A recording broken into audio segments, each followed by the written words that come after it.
speaking in tongues, warning against strong spirit.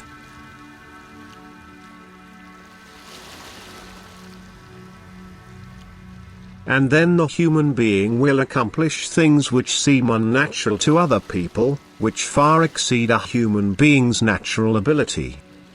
He will know about things which are usually hidden to people. He will be able to clarify matters convincingly and comprehensibly to his fellow human beings, which a person cannot ascertain with his intellect alone.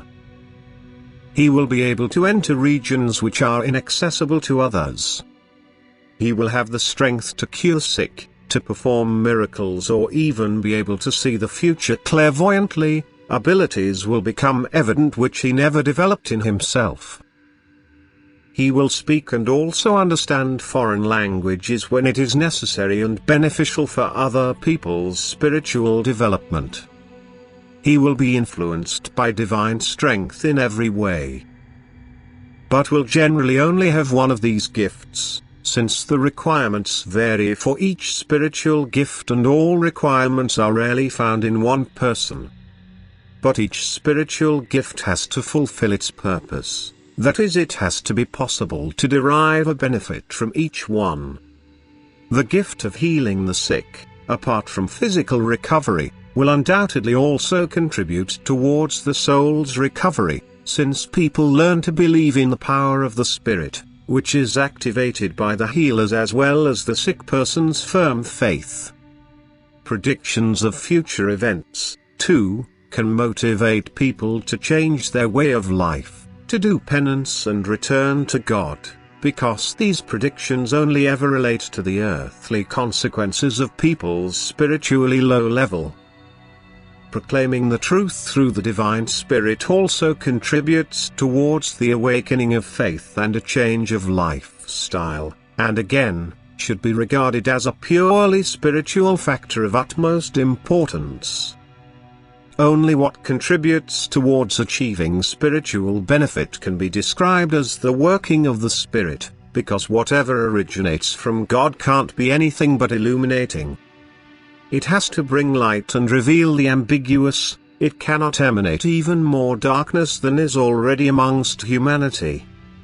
However, God's Spirit can also affect a person in order to remove his state of darkness, to kindle a light in the person's heart, to reveal the soul's layers, so that the soul rejoices and cheers and praises its God and Father, who bestowed it with enlightenment.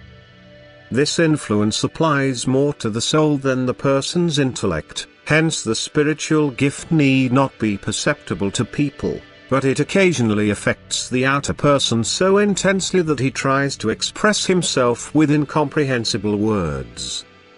People call this process speaking in tongues, but it always just affects the human being himself. It is a gift of the Spirit which almost every spiritually awakened person can call his own, but only in rare cases is it so intense that other people notice a change. For every spiritually awakened person feels the contact his soul experienced such that his soul raises itself to God, praising and thanking Him, that it gives itself to Him and finds inner peace and beatitude. Then his inner ego communicates with God in thought, then he will constantly talk with God without words.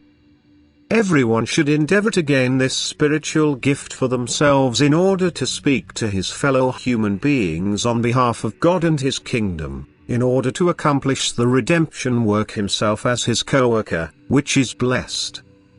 But beware of the wrong spirit, because this, too, makes itself perceptible wherever it can slip in, where pride, self-satisfaction and need for recognition still prevail, thereby offering this spirit the opportunity to express itself in a manner that seems equally unusual. But instead of light it only leaves confusion and agitation, caused by conditions which are off-putting to serious fellow human beings and only result in joy and approval in those who belong to this spirit themselves.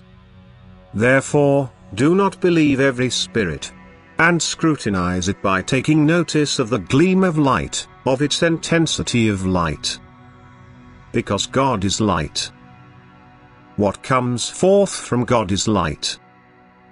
And therefore divine gifts of spirit categorically have to leave an effect of radiant light, otherwise they are Satan's works of deception, which he will particularly use during the last days with the intention of dazzling people's eyes as well as their souls in order to plunge them into even greater darkness and render them unable to recognize the true light. Amen.